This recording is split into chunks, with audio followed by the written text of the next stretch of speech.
Le journal de l'écho. Toute l'actualité économique avec Éric Le Boucher. Bonsoir Éric. Bonsoir Nicolas. Qu'est-ce qui se passe à la bourse? Encore en très très forte hausse aujourd'hui. Oui, plus 2,53%, au-dessus de 4009 à 4924 points. Alors hier, c'était Mario Draghi qui avait fait plaisir aux boursiers. Aujourd'hui, c'est la Banque centrale de Chine qui a relevé par surprise ses taux d'intérêt en soutien de l'économie. Ça, c'est la 6e fois que la Banque centrale aide son économie comme ça plaît toujours au marché. Et la bourse qui gagne donc près de 5% en deux jours. Le chiffre du jour. Spotify, le site de streaming musical, aurait plus de 650 000 abonnés en France, payants.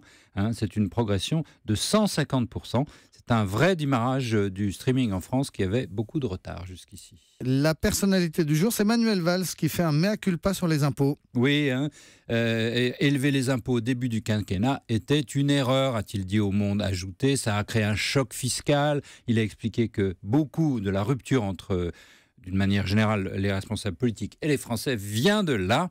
Et interrogé pour savoir s'il referait la même manière, le Premier ministre a répondu: ah, eh bien non, bien évidemment. Le fait du jour, Éric Le Boucher, c'est le PDG d'EDF qui a donné son plan de renouvellement des 58 centrales nucléaires existantes. Et ce sera fait en 2050.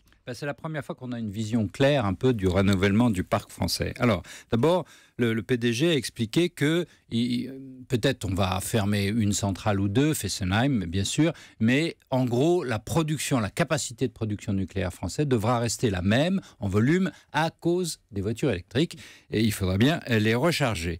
Donc, même s'il y a une baisse, elle sera que relative de nucléaire. Alors, il reste 58 réacteurs, on va en prolonger la durée d'existence jusqu'à 60 ans. Et puis après, en 2020, il faudra choisir. Et là, d'ici là, EDF, avec Areva, va mettre au point un autre EPR, un EPR nouveau modèle, NM, qui sera moins cher, qui sera aussi sûr, mais moins cher. Et donc, à partir de 2030, on va commencer à l'installer en remplacement des centrales nucléaires existantes.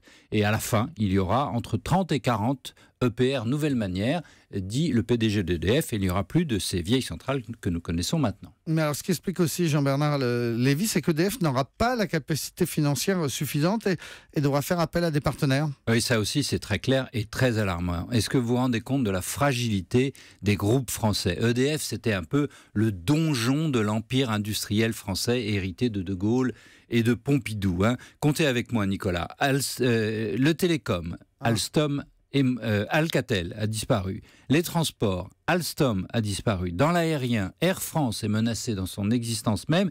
Et EDF qui, en Grande-Bretagne, a besoin de l'argent chinois comme un vulgaire Peugeot et qui, en France, devra faire pareil. Vraiment, la situation des grands groupes français qui dépendent de l'État est tout simplement alarmante. J'ai compté avec vous, Éric Le Boucher, au moins 4 grands groupes donc, qui sont en difficulté.